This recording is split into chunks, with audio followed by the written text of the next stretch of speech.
गुरु परंपरा योग संस्थान में आपका स्वागत है। हम लोग घेरन संगीता में थे। कल हम लोगों ने घेरन संगीता का ऑनलाइन टेस्ट जो दिया हुआ था, उस ऑनलाइन टेस्ट को हम लोग एक बार देख लेते हैं। जो क्वेश्चन था क्या क्या था, पहले हम लोग सीक्वेंस में ऊपर से पीवाईक्यू देख लेते हैं, फिर उसके बाद हम लोग बाकी क्वेश्चन देख लेंगे। घेरन संहिता के अनुसार मुद्रा का क्रम श्लोकों के अनुसार है। तो कल तो बहुत बढ़िया सब लोगों ने याद कर लिया था, काकी, अश्विनी, विपरीत करनी, उद्यान और महावेद। अब इसमें देखिए कौन सा आएगा पहले, तो उद्यान वाला महावेद, विपरीत करनी, डी ई पहले आएगा, फिर विपरीत करनी आएगा, फिर अश्विनी, फिर काकी। अब तो अश्विनी काकी नहीं बोलेगा, तो डी ई सी बी ए, डी ई सी बी ए, डी ई सी बी ए पहला वाला ऑप्शन ही इसका ठीक है। ठीक है, पहला उत्तर सही है। तो सभी लोगों को तो याद हो ही गया होगा। महामुद्रा, नभो मुद्रा, उद्यानम, जलंधरम, मूलबंधो, महाबंधो, महावेद, केचरी, विपरीत करी, योनि वज्रोली, शक्ति चालू। सुनी काकी मातंगिनी भुजंगिनी। काकी माता भुजंगिनी। हाँ, तारकी काकी माता पंच धारणा, उसके बाद आएगा वो सब आपका अश्विनी और दोनों भाई बहन जो बात हुई थी, वैश्विनी, अश्विनी पासिनी, वैश्विनी पासिनी, पाशिनी, काकी मातंगिनी, मातंगी भुजंगी, भुजंगी। बस यहाँ तक कंप्लीट हो गया। अगला सवाल था हमारा, तारागी मुद्रा के संदर्भ में कौन सी बात सत्य नहीं है। देखिए तारागी मुद्रा से सवाल था ना कल जो बात हो रही थी। पश्चिमोत्तान में बैठे हैं, इसके अभ्यास से बाल नहीं पकते हैं, शरीर पर झुर्रियां नहीं पड़ती है, यह मुद्रा जरा का विनाश करती है, मृत्यु का विनाश करती है। कौन सी बात सत्य बाल नहीं पकते हैं और झुर्रियां नहीं पड़ती है। बी और सी, बी और सी। तो बलित पलित वाली बात हो गई ना, बी और सी। ये तो मांडुकी मुद्रा का कहा गया है ना, वलित पलित वाला तारागी तो थोड़े कहा गया। हाँ, बी और सी ही राइट है, बी और सी ही राइट है। तो तारागे में कहा गया उदरम पश्चिमोत्तानम तारागा कृति कार्य, तारागे सा परा मुद्रा जरा मृत्यु विनाशिनी। ये तो है, और वही बी और सी नहीं है। मांडुकी वाली बात नहीं, वो वाली बात नहीं कही गई, वलित पलित वाली, वही दोनों तो होगा। घेरन संहिता के अनुसार निम्न योगाभ्यासों का सही क्रम चुनिए। योगाभ्यासों का सही क्रम, अभी इसमें मुद्रा दिया हुआ है। अब इसमें नभो मुद्रा पहले हो जाएगा, पहले नभो मुद्रा हम लोगों ने देखा, नभो मुद्रा, उद्यान, जालंधर, महाबंध लास्ट में, उद्यान, जालंधर, और महाबंध हो गया चौथा उत्तर से। अभी भी जिनको क्लियर नहीं है, कंफ्यूजन है, तो दो बार रट लीजिए इसको। इतना हम लोग इस पर चर्चा कर चुके ना बहुत ज्यादा, इसलिए टाइम हम लोगों ने लगाया था। अब ये क्वेश्चन पूछा गया, घेरन संहिता के अनुसार महामुद्रा के अभ्यास में निर्देशित किया गया है। महामुद्रा के अभ्यास में निर्देशित, नाभि को पीछे खींचना, बाएं टखने से गुदा का पीड़न, कंठ संकोच, बी, सी और ई सर, बाएं पैर को और ई, हाँ बी सी ई आएगा इसमें, बी सी ई आएगा। ए और डी नहीं है, ए डी नहीं है, बी सी ई। ठीक है। पायु मूलम वाम गुल्फे संपीड्य दृढ़ यत्नतः याम में पादम प्रसार्यार्थ करे दृढ़ पदा अंगुली कंठ संकोचनम कृत्वा भ्रुवो मध्यम निरीक्षयेद पूरकैर वायु संपूर्य महामुद्रां गम्यते। अब देखिए घेरन संहिता योनि मुद्रा, शक्ति चालन मुद्रा, बिना शक्ति चालने योनि मुद्रा न सिद्ध्यति। योनि मुद्रा शक्ति चालन, योनि मुद्रा शक्ति चालन, ध्यान रखिए इसको। आदो चालन अभ्यस्य योनि मुद्रां ततो अभ्यसे। ठीक है, तो पहले शक्ति चालन, फिर उसके बाद योनि मुद्रा।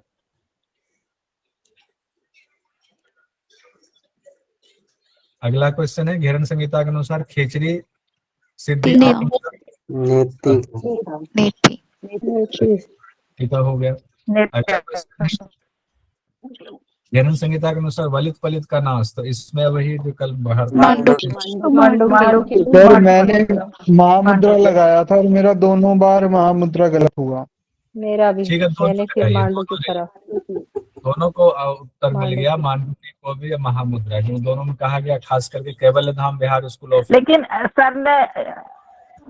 सर ने बहुत बार बताया है कि मांडुकी मुद्रा पहले लगाना है देव जी, कई बार बताया सर ने। घेरन संहिता के अनुसार पूछा है तो मांडुकी ही होगा ना।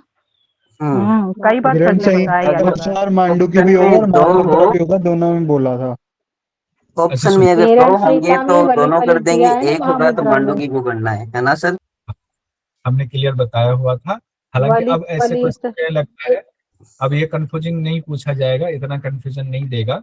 मांडुकी में तो सभी ग्रंथों में कहा गया, महामुद्रा में किसी किसी में, लेकिन महामुद्रा में भी देखिए आपको उत्तर में मिल जाएगा, क्योंकि कैवल्य धाम बिहार स्कूल ऑफ योग दोनों से जो किताब है उसमें महामुद्रा में वलित फलित कहा गया है।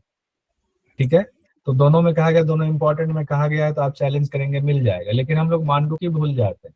मान लीजिए महामुद्रा नहीं दिया तो बाकी याद नहीं रहेगा तो कैसे काम चलेगा? मांडुकी कैसे भूल सकते हैं? मांडुकी में वलित फलित कहा गया है, मांडुकी में सभी में कहा गया।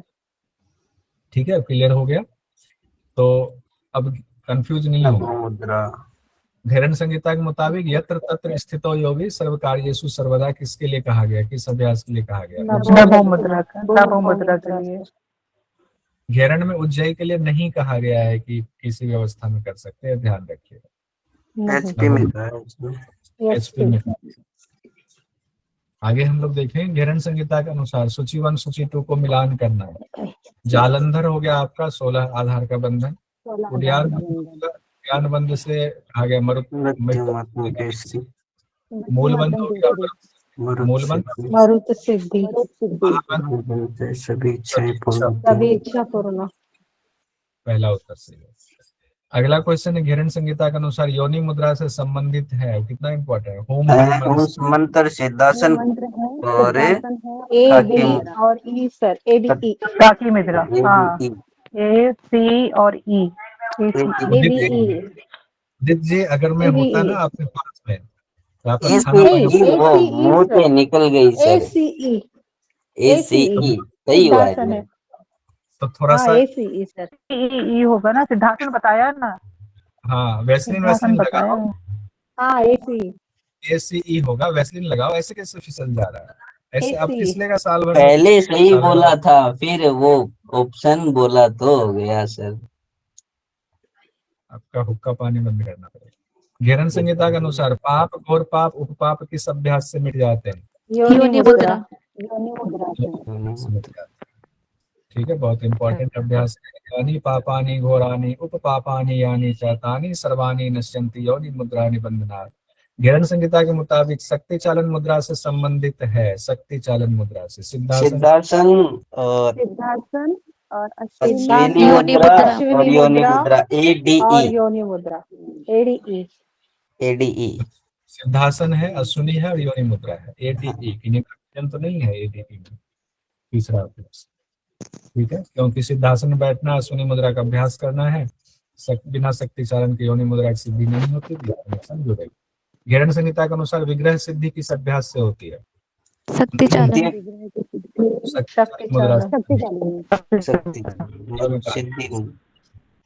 विग्रह सिद्धि शाद्रो गानाम संशयो भवेत्, शक्ति चालन में कहा विग्रह सिद्धि। अब ये कहा गया है योनि मुद्रा से पूर्व किस मुद्रा का अभ्यास करना चाहिए? घेरन संहिता के अनुसार निम्न में से किस मुद्रा का अभ्यास? महामुद्रा, मांडुकी मुद्रा। पहला दूसरा दोनों कर लीजिए, अगर इसमें दोनों है तो ये भी कर लीजिए। पहला दूसरा मांडुकी में कहा गया, महामुद्रा में भी कहा, क्योंकि दो प्रमुख किताब में कहा गया तो मान लो। अब आया नरदेहन स्वर्गेषु गमनागमन किस अभ्यास के लिए बताया गया? पंचधारणा। ओवरऑल पंचधारणा के लिए। जब पंचधारणा की सिद्धि हो जाए तो स्वर्ग में आ जा सकते हैं, ये कहा गया। अब कहा गया घेरन संहिता के मुताबिक आत्माराम का निरीक्षण किस अभ्यास के लिए कहा गया? सांभवी मुद्रा। सांभवी मुद्रा के लिए कहा गया, आत्माराम का निरीक्षण किया जाता है। घेरन संहिता के अनुसार सूची 1 सूची 2 का मिलान करेंगे, उम्मीद है सब लोगों का ये सही होगा। धारणा सेकंड, हाथ में वेद कमल का आसन। अग्नि धारणा में वेद कमल का आसन। पार्थवी हो गया, हाथ में वेद कमल का आसन यानी ब्रह्मा भगवान। आग्नेय हो गए रुद्र देवता, वायवी हो गए आपका यत्र ईश्वरी देवता, और आकाशी हो गए देव सदाशिव ने। ये हो गया, तीसरा ऑप्शन सही हुआ। ठीक है, ऐसे प्रश्न आते हैं सर उसमें।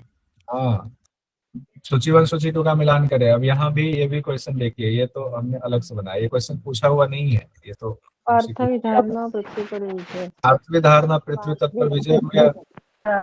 आम्बसी धारणा हो गया, आम्रसी प्रकाश करने पर सिद्ध हानि, सच वायवी धारणा हो गया, कौन सा हो गया? नहीं नहीं, आकाशी का है, डी का वन है सर, डी का वन। आकाशी का है। हाँ, सी का फोर्थ आएगा, वायवी से सत्य दुष्ट को नहीं। हाँ, इसमें तो देखना, पार्थवी तो हो गया पृथ्वी तत्व वाला, ठीक है। पार्थवी धारणा हो गया पृथ्वी तत्व पर विजय प्राप्त। आम्बसी धारणा हो गया प्रकाशित करने पर सिद्धि हानि। वायवी धारणा आपका हो गया 60 दुष्टों को ना दे। और आकाशी धारणा हो गया प्रलय काल में भी दुखी नहीं होता है। बहुत सुंदर, कितना बढ़िया बता दिया। अब आगे अगला सवाल है हमारा, अच्छा इसमें रखते हैं, हिरण्य संहिता के मुताबिक किस किस अभ्यास से साधक प्रलय काल में भी दुखी नहीं होता है? तो इसमें एक तो आकाशी और वाला, आकाश, विपरीत और आकाश, ए और ई,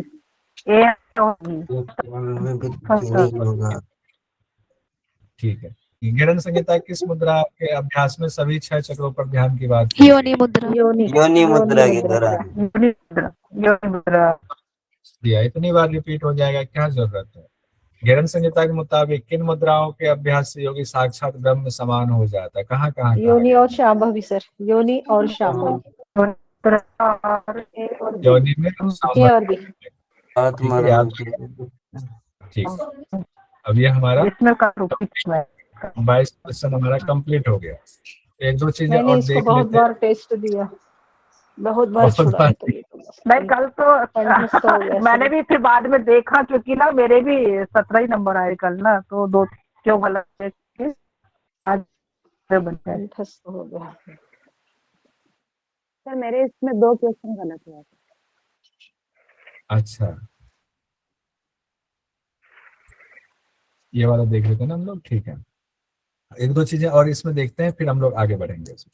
लोगों ने देखा हुआ था कुंडलिनी जागरण किस किस से होता है, एक बार फिर देख लेते हैं। उड़ियान वन से, योनि मुद्रा से, वज्रोनी से, शक्ति चालनी से, अश्विनी से, पासनी से। ये हम लोगों ने देखा था, वज्रोनी कल नहीं था, तो वो भी हमने आज ऐड कर दिया। प्रलय काल में भी दुखी नहीं होते हैं, विपरीत करनी आकाशी मुद्रा हम लोगों ने आज भी दोबारा देख लिया। विग्रह सिद्धि, शक्ति चालनी देख लिया। काकी मुद्रा या कौवे के चोच के समान वाली चर्चा 3 जगह पर अभी तक हम लोगों ने देखा है। चौथी तो काकी मुद्रा अपने आप में है। एक तो वात्सार धोती में कहा गया था काक चंचु वदास्यन। बहिष्कृत धोती में हम लोगों ने देखा था काकी मुद्राम कहा गया। योनि मुद्रा में भी आया हुआ है प्राणम आकृत से काकी भिड़पाने, काकी भिड़पाने आया। और चौथा काकी मुद्रा खुद में एक अपन मुद्रा पढ़ा हुआ है हम लोगों ने, 25 में से वो हो गया। अब एक चीज और जो है मैंने सोचा ये भी कर ही लेते हैं, इसको एक पर कर लेते हैं। तो भारी भरकम जो है ना, बहुत से फल जिनके बताए गए हैं जहां से क्वेश्चन आ सकता है। तो एक तो महामुद्रा का बताया गया जिसमें 6 का सुदावर प्लेहा जीर्ण ज्वर नासियत सर्व रोगांश महामुद्रा प्रसादनाथ कहा गया है। ये ध्यान रखिए, कहीं भी क्वेश्चन पूछ दिया जाता है। ये घेरन के मुताबिक ही देख रहे हैं हम लोग। सभी मुद्राओं के लिए एक साथ कहा गया इसी में मुद्रा चैप्टर में। काश, श्वास, प्लीहा, कुष्ठ और श्लेष्म रोग, 20 प्रकार के श्लेष्म रोग, ये भी कहा गया है सभी मुद्राओं के लिए एक साथ का। वसंत धोती में कल बात हो रही थी ना, गुल्म ज्वर प्लीहा कुष्ठ कफ पित्त विनश्यति आरोग्यम बल पुष्टिश्च भवेत् तस्य दिने दिने। यानी गुल्म रोग, ज्वर रोग, प्लीहा, कुष्ठ, कफ, पित्त, ये रोग दूर होगा, आरोग्यता और बल पुष्टि कहा गया हुआ है। उज्जयी में हम लोग पढ़ते हैं, उज्जयी में भी बहुत कहा गया है, इसको भी पढ़ लेते हैं। ना भवेत कफ रोगश्च क्रूर वायु अजीर्णकम आम बातः क्षय कासो ज्वर प्लीहा न विद्यते जरा मृत्यु विनाशाय कहा गया। तो ये हम लोगों को थोड़ा सा ये याद करना मुश्किल होता है, इसलिए इसको यहाँ लेकर आ गए थे। अब हम लोग देख लेते हैं हठ प्रदीपिका घेरन संहिता में मुद्रा महामुद्रा के जो फल है उसको एक बार कंपेयर कर लेते हैं, फिर हम लोग आगे बढ़ेंगे। तो घेरन संहिता में महामुद्रा के लिए क्या कहा गया है? वलित पलित चैव जरा मृत्यु निवारित कहा गया है। ये 2 ग्रंथ में तो इम्पोर्टेंट कहा गया, तो इसको भी मान ही लेते हैं, 2 इम्पोर्टेंट है, चैलेंज करके भी आंसर ले ही लेंगे। तो वलित पलित कहा गया है। फिर क्षय काश उदावर्त प्लीहा जीर्ण ज्वर कहा गया, क्षय काश उदावर्त प्लीहा जीर्ण ज्वर कहा गया है। नासियत सर्व रोग कहा गया, ये महामुद्रा का किसमें है, घेरन संहिता। और हम लोग जानते हैं महामुद्रा के बारे में हठ प्रदीपिका में सबसे ज्यादा बताया गया, कहा गया महाक्लेश आदि दोष दूर होगा, मरना, और कहा गया ये क्या, महाक्लेश आदि वो दोषाक्षीयन्ते मरनादया, महाक्लेश दोष दूर होता है। फिर कहा गया ना ही पथ्यम अपथ्यम वा रसा सर्वे अपि निरसा, पथ्य पथ जैसा कुछ नहीं रह जाता है, निरस भी रसयुक्त हो जाता है। अपि भुक्तम विषम घोरम पीयूषम अपि जीर्यते, घोर विष भी अमृत के समान पच जाता है।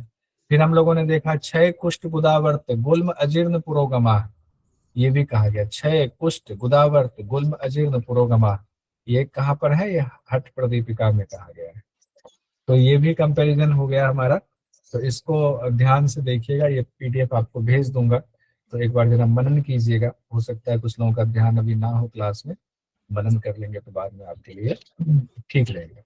अभी आज कंप्लीट हो गया है, तो ये वाला आज भेज दूंगा। सर घेरन संहिता में मतलब मुद्राएं भले ही ज्यादा है पर इनके फल और ये कम बताए गए हैं ना। बताए गए, अच्छा क्या है ना, सभी मुद्राओं के लिए जब आया हुआ है तब आया हुआ है ये।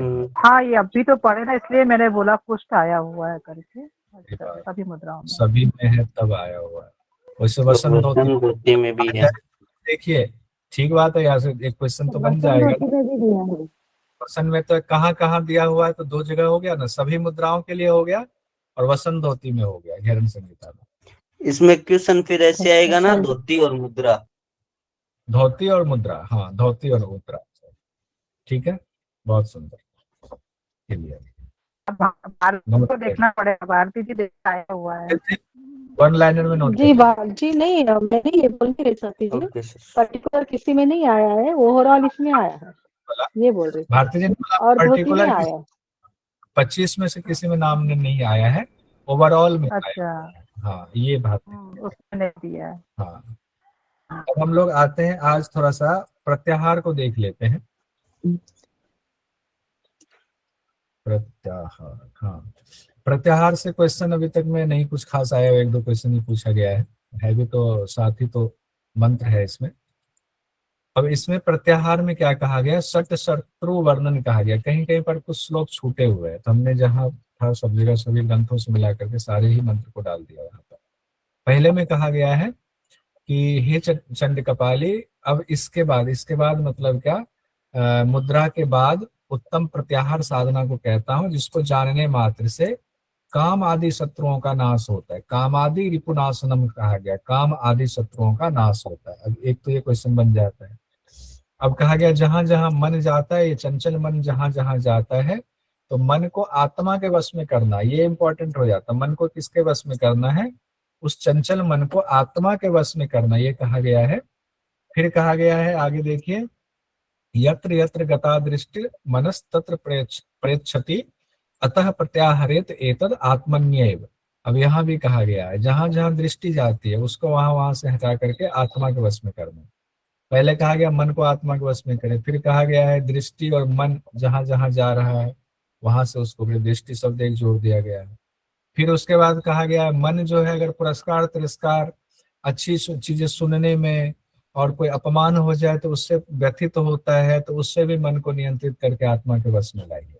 यानी मन की तुलना की गई कहाँ कहाँ जा सकता है, जगह से वापस करना है। फिर कहा गया शीतंग च अपी च उष्णम वाला, तो शीत और गर्मी का भी अगर आपको लगे कि एहसास हो रहा है, जैसे मैंने टोपी पहन रखा है, तब टोपी उतार लेना पड़ेगा, आत्मा के वश में मन को करे, कुछ नहीं होगा। शीत हो या उष्ण, जहां जहां मन जाए उसे रोक कर आत्मा के वश में करें।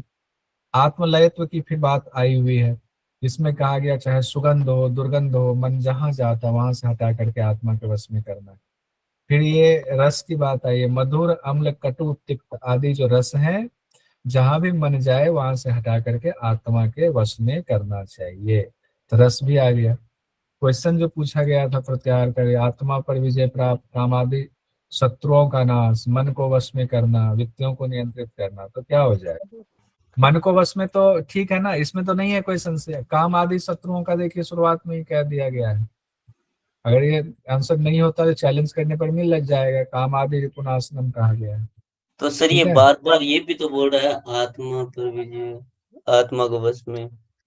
आत्मा के वश में कह रहा है, हालांकि ये आप कह सकते आत्मा के वश वो तो में रस करना, रस की बात। देखिए ये सभी को आत्मा के वश में करना। आत्मा के वश में करना, इस क्वेश्चन में ये चौथे वाले का एक बार बनता है कि हाँ चौथा वाला आ सकता है, लेकिन आत्मा पर विजय तो आ ही नहीं रहा है ना। आत्मा तो अपने आप में, आत्मा पर विजय कैसे प्राप्त करेंगे, कोई नहीं कर सकता। दूसरा और तीसरा वाला एकदम सटीक मंत्र के हिसाब से बैठ रहा है। ठीक है, कोई नहीं, आगे बढ़ते। चतुर्थ अध्याय संपन्न हो गया। प्राणायाम वाले में थोड़ा सा हम लोग पढ़ लेते हैं, फिर आज ज्यादा नहीं पढ़ेंगे। अब हम लोग सीक्वेंस में देखेंगे तो पहला हम लोगों ने पढ़ा घेरन संहिता में षटकर में पढ़ा, दूसरा हम लोगों ने आसन पढ़ा, तीसरा हम लोगों ने मुद्रा बंद पढ़ा, चौथा हम लोगों ने प्रत्याहार पढ़ा। फिर उसके बाद 3 जो है वह है प्राणायाम, ध्यान, समाधि। प्राणायाम, ध्यान, समाधि। प्राणायाम वाले में ये सीक्वेंस यहाँ से क्वेश्चन बहुत पूछा जाता है कि सबसे पहले स्थान की चर्चा है, फिर काल की चर्चा है, फिर मिताहार की चर्चा है, फिर नाड़ी शोधन और प्राणायाम। ये सीक्वेंस सबको टिप पे होना चाहिए। और हमने कहा था ये इतना आसान है कि कहीं योग करने जाएंगे पहले स्थान ही तो देखेंगे, फिर देखेंगे काल कौन सा है। ठंड में, भीषण ठंड में तो करेंगे नहीं, तो क्या करते हैं, वसंत और शरद ऋतु की बात आती है, ऋतु चुनते हैं। फिर मिताहार भोजन, खाली पेट है नहीं है, क्या खाना है नहीं खाना, उसकी चर्चा होती है। ये सब सद गया तब नाड़ी शोधन, फिर प्राणायाम आता है। तो सीक्वेंस तो अपने आप ये बैठ जाता है, बस थोड़ा सा दिमाग लगाने की जरूरत है। लेकिन अगर फिर भी नहीं हो रहा है तो याद कर जाइए, स्थान, काल, मिताहार, नाड़ी शोधन और प्राणायाम। स्थान, काल, मिताहार, नाड़ी शोधन और प्राणायाम। तो क्रम में ये हो गया। तो स्थान में कहा गया पहले देश की विशेषता बताई गई है, फिर कुटिया की विशेषता का वर्णन किया गया है, फिर उसके बाद स्थान बताया गया है, काल बताया गया है, वसंत और शरद ऋतु में ही अभ्यास करें। और फिर इसके दौरान हिंदी महीने का वर्गीकरण किया गया खूब सुंदर से। हिंदी महीना वाला चार्ट जो मैंने बनाया था वो चार्ट आपके सामने लाऊंगा, जो बाद में हमने आपको शेयर किया हुआ था, वो काम आएगा इस बार। मिताहार में पहले पथ्य पद की चर्चा है, और मिताहार में यहाँ पर हठ प्रदीपिका से अलग कहा गया, पेट को आधा अन्न से भरने की बात आई हुई है, ये ध्यान रखें। फिर मिताहार में एक जो इम्पोर्टेंट श्लोक है जो कि अक्सर एग्जाम में आ जाता है, लघु पाकम प्रियम स्निग्धम तथा धातु प्रमोशनम मनो अभिलषितम योग्यम योगी भोजनम आचरेत कठिनम दुरितम पुति उष्णम पयोषितम तथा अतिशीतम चाति च उष्णम भक्ष्यम योगी विवर्जिए। ये मिताहार में ये श्लोक बहुत इंपॉर्टेंट है, याद करना चाहिए।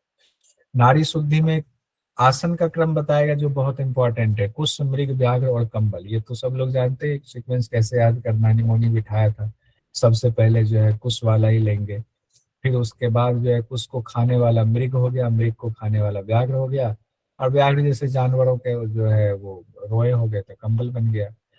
अब यहाँ पर आते हैं समनु और निर्मनु नारी शोधन। ये इस बार आया था और बहुत सारे लोग गलत करके आए। नारी शोधन के 2 प्रकार, समनु निर्मनु नारी शोधन। फिर अष्टकुंभक है, सहित, सूर्यभेदी, उज्जयी, शीतली, भस्त्रिका, भ्रामरी, मूर्छा, केवली। अब इसमें सहित और केवली दोनों दिया हुआ है। हठ प्रदीपिका में जाएंगे तो वहां सहित और केवली दोनों ही 8 वाले में नहीं है, वो बाद में बताया हुआ है कि इसके भेद हो गए सहित और केवली का। लेकिन इसमें बताया हुआ है सहित, सूर्यभेदी, उज्जयी, शीतली, भस्त्रिका, भ्रामरी, मूर्छा, केवली। शीतकारी नहीं है इसमें, ध्यान दे रहे हैं, शीतकारी नहीं है इसमें, प्लावनी भी नहीं है। ठीक है, और शीतकारी भी नहीं है सर, और प्लाविनी भी नहीं है, शीतकारी नहीं है। यहाँ से ही क्वेश्चन ज्यादा आते हैं, यही से क्वेश्चन आएगा ज्यादा। और सहित के भेद क्या बताया गया घेरन संहिता में, सगर्भ और निगर्भ बताया गया सहित के 2 भेद। और केवली कुंभक के दौरान बहुत लंबा चौड़ा हंस मंत्र की चर्चा आई हुई। केवली कुंभक के दौरान हंस मंत्र पूरा बताया, और ये सीक्वेंस तो हो ही गया। उसके बाद जो स्थान की चर्चा है, कहाँ अभ्यास करना चाहिए कहाँ नहीं करना चाहिए, ये बात आई हुई है। पहले कहा गया दूर देश में अभ्यास करना नहीं करना चाहिए, अरण्य में नहीं करना चाहिए, राजधानी के निकट नहीं करना चाहिए। क्यों नहीं करना चाहिए? दूर देश में अविश्वास होता है, अरण्य में असुरक्षा की भावना होती है, असुरक्षा होता है, सुरक्षित नहीं है आप। राजधानी और उसके निकट जो है आप जो कर रहे हैं, जो कि गुप्त रखना है विद्या को, उसके प्रकाशित होने का खतरा होता है। आप छिप नहीं सकते, क्या कर रहे हैं वो सबको पता चल ही जाएगा। तो कहाँ फिर अभ्यास करना चाहिए? तो सुदेशे धार्मिक राज्य सुभिक्षे निरुद्रव्य कहा गया। सुदेशे धार्मिक राज्य सुभिक्षे निरुद्रवे। हठ रत्नावली में एक शब्द अलग आया हुआ था, याद है कि नहीं? वो क्या शब्द अलग आया हुआ था इसी दौरान? एकांत करा लीजिए, क्या कहते हैं, मार्क करा लीजिए, उसका पेटेंट करा लीजिए। आपको उस समय भी याद था, बहुत बढ़िया, सुराष्ट्र का। अब कुटिया कैसी होनी चाहिए? तो कुटीर बनाएंगे, चारों ओर प्राचीर यानी घेरा बनाएंगे, उसके अंदर कुआं होगा, जलाशय होगा, जमीन ना ऊंची होगी ना नीची होगी, गोबर से लिपी हुई होगी, कीट आदि से रहित हो, ऐसा कहा गया है। अब आगे काल के बारे में हम लोग देखते हैं, 2 ही काल की चर्चा आई हुई है। वसंत और शरद ऋतु में ही योग का अभ्यास शुरू करेंगे। पुराने अभ्यासों पर ये नियम लागू नहीं होता है, लेकिन शुरुआत कब करना, इससे बहुत बार क्वेश्चन आया, वसंत शरद वसंत शरद। अब आगे क्वेश्चन पूछा जा सकता है, ऐसे पूछा जा सकता है, ध्यान दीजिएगा, आपको वसंत शरद ना दे तो वसंत के 2 महीने आपको दे दे, चैत वैशाख, और शरद का दे दे अश्विन कार्तिक। अब लीजिए, तो आपको ये याद होना चाहिए, वसंत में चैत वैशाख होता है, शरद में अश्विन कार्तिक होता है, ये 2 महीना। तो ये 4 महीने जो है ना बड़े इंपॉर्टेंट है, इसमें करना चाहिए योग का अभ्यास। फिर हिंदी महीना जो है, इसको पूरा आपको याद करना ही पड़ेगा किसी भी हालत। हिंदी महीना और 6 ऋतु, 6 ऋतु, हर ऋतु में 2 महीने। तो वसंत से शुरू कर रहे हैं, वसंत ग्रीष्म वर्षा शरद हेमंत शिशिर, वसंत ग्रीष्म वर्षा शरद हेमंत शिशिर, वसंत ग्रीष्म वर्षा शरद हेमंत शिशिर। अभी कौन सा महीना चल रहा है हमारा? तो हमारा शिशिर जो है ये चल रहा है, शिशिर ऋतु अभी चल रहा है, ठंड वाला होता है ना शिशिर ऋतु, तो शिशिर ऋतु चल रहा है हमारा, ठीक है। शिशिर के बाद ठीक आने वाला है वसंत ऋतु, शिशिर के बाद क्या आएगा? वसंत ऋतु आएगा। वसंत के बाद फिर गर्मी आ जाएगी, ग्रीष्म ऋतु, फिर गर्मी बहुत होती है तो बारिश होने लगती है, वर्षा ऋतु। अब बारिश के बाद फिर हल्की हल्की ठंड आने लगती है, शुरुआत होती है उस समय, बड़ा मौसम अच्छा सा हो जाता है, शरद ऋतु। फिर ठंड बढ़ जाती है, हेमंत और शिशिर में ज्यादा हो जाता है, हेमंत शिशिर में ज्यादा हो जाता है। महीना देखिए, बसंत में चैत वैशाख हो गया, ग्रीष्म में जेठ आषाढ़, कहते हैं ना जेठ की दोपहरी में, ग्रीष्म जेठ आषाढ़, सावन भादव सबको याद होगा, वर्षा ऋतु। अश्विन कार्तिक ये याद रखना है शरद ऋतु के लिए, अश्विन कार्तिक ये बहुत इंपॉर्टेंट है। कार्तिक स्नान वगैरह होते हैं ना, अश्विन और कार्तिक महीना बहुत इंपॉर्टेंट है। फिर है मार्गशीर्ष और पौष हेमंत में, यहाँ तो ठंड जो एकदम बढ़िया होती है। पौष में कहा गया प्रेमचंद की कहानी में, पूष की रात।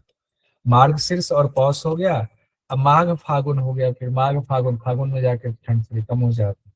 तो माघ और फागुन, अभी फागुन नहीं आया हुआ है ना, अभी माघ चल रहा है, माघी स्नान चल रहा है ना इलाहाबाद में, माघ का स्नान उधर चल रहा है। इसके ठीक वक्त फागुन आने वाला, होली। होली इस बार होली कब है? मैं गब्बर नहीं हूँ, ऐसे ही पूछ रहा हूँ, होली कब है इस बार? मार्च में है मेरे ख्याल से, 3 मार्च को सर। 3 मार्च को। अब देखिए, इसी को चार्ट में हमने बनाया हुआ है ताकि आपको आसानी से याद हो जाए। अभी तो हमने ऐसे देख लिया, चार्ट में देखिए इसको, ये मैंने बहुत मेहनत करके, और इसके लिए स्वाति जी को बहुत बहुत धन्यवाद, उन्होंने जान खा दिया था। दूसरे संस्थान वाले बनाए हुए हैं, ये किए वो किए, अब लीजिए जान ले लीजिए, तो मैंने कहा ठीक है। अब देखिए, तो कितना सुंदर सर जी, ये तो देखिए, हाँ बन तो गया उसका, बढ़िया बन गया। हमने कहा नहीं, जब कर ही लेते हैं। अब देखिए क्या हुआ, यहाँ से वसंत से शुरू करते हैं। मैंने जानबूझकर इसको ऐसे बनाया है ना कि ये आपको शिशिर, वसंत और ग्रीष्म एक साथ ऊपर आ जाए, और यहाँ आपको वर्षा ऋतु, शरद ऋतु, हेमंत ऋतु एक साथ आ जाए, जानबूझकर बनाया। उसका रीजन है, आगे पढ़ेंगे तो पता चलेगा। शुरुआत कहाँ सॉरी वसंत से, तो 1 नंबर हमने दिया हुआ है, 6ठे नंबर पर शिशिर आ गया। 6 ऋतु है, तो इसमें वसंत ऋतु, ग्रीष्म ऋतु और एक इधर ले लीजिए शिशिर ऋतु, ये तीनों की प्रकृति जो है कुछ मामलों में एक जैसी होती है, ठीक है। वसंत, शिशिर, ग्रीष्म की किस किस मामले में होगा, कोई बता सकते हैं इसको? क्यों कह रहा हूँ ये शिशिर, वसंत, ग्रीष्म को एक टीम में रखे हैं, दूसरी टीम में हम लोग वर्षा, शरद, हेमंत को रख रहे हैं, 2 टीम बनाया ना। सर इसमें ना 2 महीने हैं? पहले ये ही ऋतु ना पहले वाले ऋतु लेते हैं 2, पहले वाले ऋतु के 2 ऋतु लेता है ये, और अपने 2, ये तीनों शिशिर, वसंत और ग्रीष्म। मुझे बताइए, शिशिर, बाकी के वसंत 3 और ग्रीष्म जो है ये 2 महीने लेता है कि 1 महीने लेगा? 2 महीने लेगा सर, 2 महीने लेता है सर, 2 महीने वर्षा, शरद, हेमंत 2 1 महीने महीना लेता है। लेगा पीछे ये का, देखिए और 1 महीना लेगा आगे का। सर दो लेते हैं। पौष में ये दो दो दो लेते लेता है सर। ऊपर वाले जो है हाँ, ना, ये ऊपर वाले जो है ना प्रो है, प्रो। ऊपर वाले क्या है? प्रो। ये दो लेते हैं। प्रो का मतलब ये अपने से 2 महीने पहले से असर दिखाना शुरू कर देता है। शिशिर वाला जो है माघ फागुन में तो शिशिर का असर होगा ही होगा, पौष और मार्गशीर्ष से ही ये अपना जो है ले लेता है, यहाँ भी थोड़ा थोड़ा असर दिखाना शुरू कर देता है। पौष तो ये 2 महीने पहले से इसका असर होता है, यानी शिशिर ऋतु का असर 4 महीने तक अनुभव होता है। मार्गशीर्ष, पौष, माघ, फागुन। और बसंत का उसी तरीके से 4 महीने तक बसंत का अनुभव होता है, माघ, फागुन, चैत, वैशाख। ग्रीष्म का असर जो है 4 महीने होता है, असर दिखता है चैत, वैशाख, जेठ, आषाढ़, इसका ये मतलब। और ये जो है नीचे बेचारे वर्षा, शरद और हेमंत वाला, ये बैलेंस करता है कि एक हाथ इधर भी एक हाथ उधर भी, तो 1 महीने इधर 1 महीने उधर रहता है। अब बाकी 2 तो इसका अपना है ही, तो 4 का असर इसका भी होता है। लेकिन इसका होता है वर्षा ऋतु, जैसे मान लीजिए तो आषाढ़ को ले लेगा, श्रावण भादो अपना है ही, और इधर अश्विन को ले लेगा। आषाढ़ लेगा, श्रावण भादो है, अश्विन को ले लेगा। शरद क्या करेगा? अश्विन कार्तिक तो है ही, भादो को ले लेगा, श्रावण के बाद भादो है ना, भादो ले लेगा, और इधर क्या ले लेगा? मार्गशीर्ष को लेगा। तो शरद इस तरह से 4 महीने असर दिखाएगा। हेमंत वाला क्या करेगा? मार्गशीर्ष, पौष तो है ही, 1 महीना शरद का लेगा, किसका? कार्तिक वाला, और 1 महीना लेगा शिशिर का, माघ वाला लेगा। ठीक है, इस तरह से, इसीलिए हमने इसको टीम में बांट दिया हुआ था। तो ये ध्यान रखिएगा, उसी तरीके से इसको करेंगे। अब देखिए यहाँ पर योग की शुरुआत किस ऋतु में करें? वसंत और शरद ऋतु में। टीम 1 में हो गया शिशिर, वसंत, ग्रीष्म, 2 महीने पहले से अपने समय पर खत्म होता है। टीम 2 में हमने रखा है वर्षा, शरद, हेमंत का, अपने माह से 1 महीने पहले से लेकर 1 महीने बाद तक इसका असर होता है। ये क्लियर हो गया। अब हम लोग आते हैं आगे। इसमें देखिए 4-4 महीने किसका असर होता है, जो अभी हमने बोला उसको यहाँ पर लिखा हुआ है। तो ये पुराना बना हुआ है, सबसे बहुत पहले हमने खुद से हाथ से इसको बनाया हुआ था। हमने कहा इसको भी क्यों हटाना, फिर इसकी यादें ताजा रहनी चाहिए, तो इसको भी रहने दिया हुआ है। ऐसा नहीं कि नए लोग आगे तो पुराने को, जो बुजुर्गों को दरकिनार कर दिया, ऐसा नहीं। तो अब क्या है, वसंत ऋतु में कौन कौन सा हो गया? वसंत से शुरू कर रहे हैं अगर, तो मान लीजिए अब इसमें सीक्वेंस सब हटा दिया हुआ आपने, 6 के 6 ऋतु दिया हुआ है, ऋतु सीक्वेंस में दिया हुआ है, ऐसे देखिए। अब इसको दूसरा हो गया ऋतु सीक्वेंस में, तीसरा हो गया, चौथा हो गया आपका शरद, 5वां हो गया आपका हेमंत, और छठा अभी शिशिर का महीना, शिशिर ऋतु अभी चल रहा, महीना तो नहीं। वसंत में क्या हो गया? माघ, फागुन, चैत, वैशाख, 2 महीने पहले लेगा। तो चैत वैशाख तो इसका अपना है ही। वसंत ऋतु का 2 महीने कौन से होते हैं? चैत और वैशाख। 2 महीने लेगा माघ, फागुन। तो माघ फागुन किसका है? अब आप लोगों से पूछता हूँ, इसका ऋतु क्या है माघ फागुन का? शिशिर का है सर। तो इतना सोच क्यों? शिशिर का ही तो है। अब यहाँ पर ग्रीष्म में देखिए, ग्रीष्म का अपना कौन सा है? जेठ, आखार अपना है, ज्येष्ठ, आखार अपना है। चैत, वैशाख इन्होंने लिया हुआ है, यहाँ असर दिखाना। चैत, वैशाख किसका हुआ? वसंत का। बसंत का। बहुत सुंदर। अब आते हैं हम लोग वर्षा ऋतु पर। वर्षा ऋतु क्या है? 1 महीना पहले 1 महीना बाद का लेगा है। तो वर्षा का सावन भादो तो होता ही है, यहाँ पर ऐसे कर देते हैं। इसका अपना हो गया जेठ, आषाढ़, इसको लाल वाला करते हैं, और इसका चैत, वैशाख, ऐसे पता चलेगा। तो वर्षा का अपना सावन भादो है ही, उसने आषाढ़ लिया हुआ है और अश्विन लिया हुआ है। आषाढ़ किसका महीना है ये बताइए, देखते हैं आषाढ़ किसका है? गर्मी का। सर आषाढ़ सर ग्रीष्म ऋतु का है। गर्मी का। आषाढ़ हो गया आपका गर्मी का। और फिर हो गया आपका वर्षा का, इधर ले लिया अश्विन किसका है? शरद ऋतु। सर्दी का। सर्दी नहीं, शरद ऋतु बोलिए। सर्दी का कुछ भी, शरद ऋतु नहीं का बोलिए। अश्विन शरद ऋतु का हो। अश्विन कार्तिक होता है ना शरद ऋतु में, कौन सा होता है? अश्विन कार्तिक होता है। देखिए अब शरद ऋतु का अश्विन कार्तिक यहाँ। अब शरद ऋतु का अपना तो 2 है ही, एक उन्होंने शरद में लिया हुआ है अपने से पहले का, एक बाद का। अपने से पहले भादो किसका है? ये वर्षा सर। वर्षा का है। सोचने लग जाते हैं। मार्गशीर्ष किसका है? हेमंत। हेमंत का। पूजा जी ने टेक्निक पकड़ लिया। मार्गशीर्ष हो गया हेमंत का। तो हेमंत के 2 ऋतु कौन से? मार्गशीर्ष और पौष हैं। सॉरी, हेमंत ऋतु के 2 महीने हैं, मार्गशीर्ष और पौष। हेमंत ऋतु के 2 महीने मार्गशीर्ष पौष। 1 महीने पहले का लेगा, 1 महीने बाद का लेगा। कार्तिक का लिया। कार्तिक किसका है? शरद का। किसका है? शरद ऋतु। शरद। अब माघ किसका है? शिशिर का सर। शिशिर का है माघ। ठीक है। अब शिशिर क्या करेगा बताइए? 1 महीना पहले और 1 महीना बाद में। गलत हो गए ना प्रियंका जी? नहीं सर, 2 महीने हाँ, मार्गशीर्ष। शिशिर 2 महीने, वो कोई बसंत के साथ आएगा ना वो। 2 फिर महीने हो वसंत जाएंगे। ग्रीष्म, ये तीनों 2 हाँ, महीने पहले लेंगे। 2 महीने आ और जाएंगे। वर्षा, शरद, हेमंत 1 महीना आगे 1 महीना पीछे। क्यों गच्चा खा गए? क्योंकि मैंने छठे नंबर पे ऐसे सीक्वेंस में रखा था। आप सोच रहे होंगे टीम यहाँ से तो नहीं बन रही, नहीं है। छठे वाले का टीम है, पहला दूसरा छठे का टीम बन रहा है, तीसरा चौथा पांचवे का टीम बन रहा है। ऋतु में क्या बन रहा है? पहला दूसरा छठे का बन रहा है और तीसरा चौथा पांचवे का बन रहा है। इसीलिए कंफ्यूजन हो गए। तो शिशिर का अपना माघ फागुन तो है ही, इन्होंने मार्गशीर्ष और पौष में अपना असर दिखाना शुरू किया। मार्गशीर्ष पौष किसका है? हेमंत ये ऋतु। तो मार्गशीर्ष पौष हेमंत का है सर। हेमंत ऋतु। हेमंत का आएगा ना, उसके बाद वाले में फिर इसको ना थोड़ा सा इस पर मेहनत कीजिए सभी लोग। थोड़ा सा अपना हिंदी महीना है, हिंदी ऋतु है, उसको थोड़ा सा याद कीजिए। ये सर महिलाओं को ज्यादा याद रहता है, एक क्योंकि ये सेकेंड, बचपन में मार्गशीर्ष।